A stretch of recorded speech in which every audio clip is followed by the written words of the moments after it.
I was so amazed when I came to New York. I was in the subway, and I counted how many languages I could hear. I was amazed that everything I know plus many other languages were spoken naturally. I felt I was not in one country per se, but like in the United Nations. New York is a very special environment for an artist. When my brother came here for the first time, I just couldn't believe it. It truly was a dream come true. And it's something I waited for so long. Even entertaining the idea of playing with him used to make me happy. Imagine the reality of it. Just showing him all over and all of my favorite restaurants to eat and actually sharing the stage in so many beautiful cities. Absolute dream. When you're connected with somebody and they finish your sentences, it's the same musically. With my brother, you don't have to rehearse that much because you just feel the cadence of an end of a phrase in such a natural way. I'm sure it will return, but nevertheless, it's a frustrating feeling. To be the subject of this documentary, my first impression was realizing how fast time flies, both personally and professionally.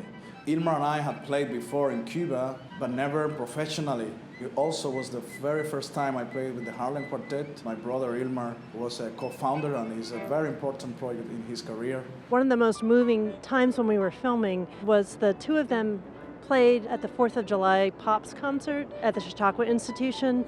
And here you have these two Cuban brothers playing on America's birthday to a huge audience, Aldo's American orchestral debut, and they're playing Aldo's music on the 4th of July. So you see music can do what other things can't. It's outside that realm of politics. It's much more about the heartbeat than it is about the landscape that the story's taking place in. There's something archetypical about brothers being separated by fate and reunited. The music that they play, a lot of it is Aldo's music, but their dad's a composer. They also play his music and music of other Latin American composers that we don't know here. So, in terms of the conversation going on around diversity in classical music, our little story can be part of that conversation. The whole country and the political system embraced art as a way to feed the hunger that they were physically feeling in their stomachs. This particular cocktail of Western classical, of American jazz, and the Afro-Cuban rhythms from the east of the island is something I've never experienced before. It's collaborations with Joshua Bell, Dave Matthews, Carlos Varela. The range of musical expression was impressive, it was inspiring. Given the opportunity, musicians will collaborate across borders of language, of genre,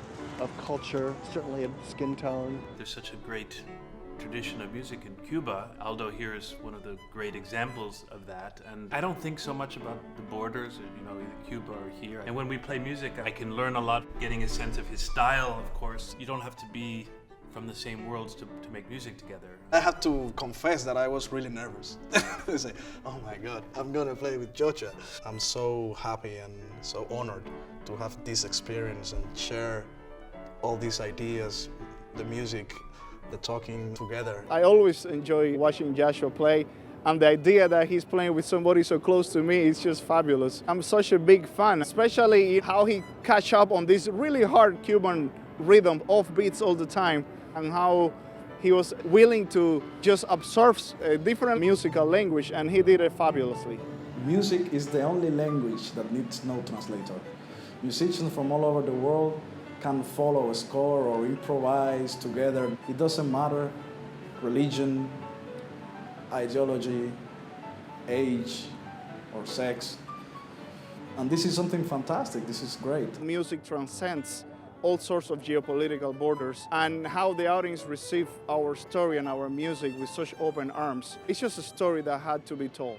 The stage connection with the audience is absolutely irreplaceable. In this era of coming up with new ways of doing things and creating new audiences, I think the most important thing is to be true to yourself, because that's what's going to universally speak to everyone before and after this pandemic. If someone is blessed with the gift of music, it's also their responsibility to cultivate it. You got to be open-minded with music genre and collaborations. Here in Cuba, we do that a lot. We use music as a tool to communicate to each other. And there's so many musicians and so many music styles, and you always will learn something from it.